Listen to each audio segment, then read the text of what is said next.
Good morning, this is Deborah Matthews, Vicar of Furwood, with my thought for today. We are now just 2 weeks away from Christmas Day.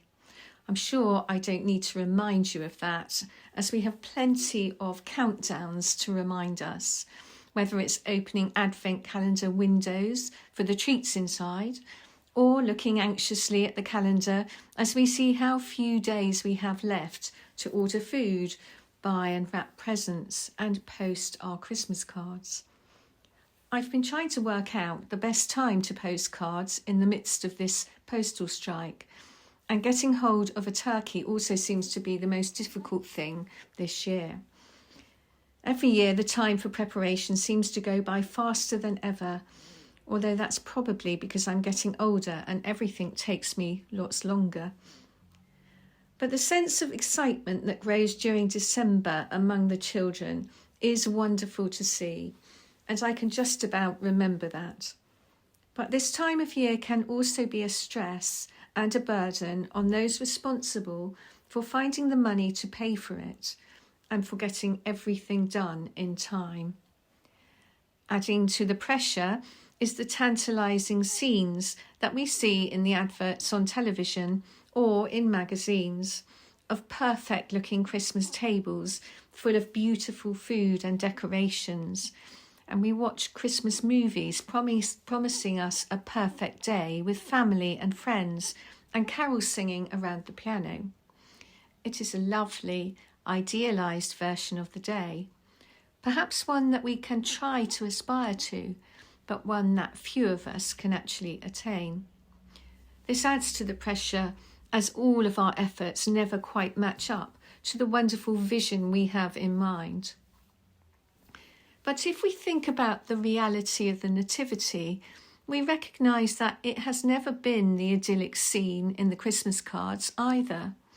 The lovely images of Mary and Joseph travelling to Bethlehem on a starry night and settling down comfortably in the hay with their newborn son leaves out the pain and the challenge of giving birth without a midwife in a cowshed. And it would have been cold. This sudden spell of cold weather that we are having reminds us of how uncomfortable it is when we can't keep warm. Being worried about the hiking costs has meant that more of us are trying to manage with less heat on than usual.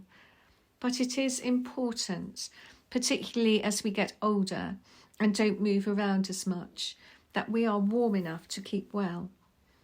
As I sit in my study writing sermons and talks, I have a blanket over my legs, and I must confess I also have some heat on. The Nativity is also a reminder to me of those who are homeless and living outside this winter, and the ways we can support the charities helping them. And it also reminds me of the people in Ukraine, whose houses have no electricity or heat. That's if they even have a home that has survived the bombardment. Each year, the Nativity story always has so much more to teach us than a pretty picture. Each year at Christmas time, we pray for peace and for justice to be seen throughout the world. Each year we pray for those who are out in the cold and those without enough to eat.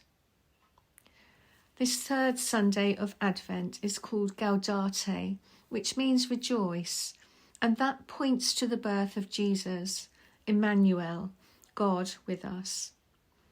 On our Advent journey of waiting and preparation, the road ahead is now shorter than the road behind us.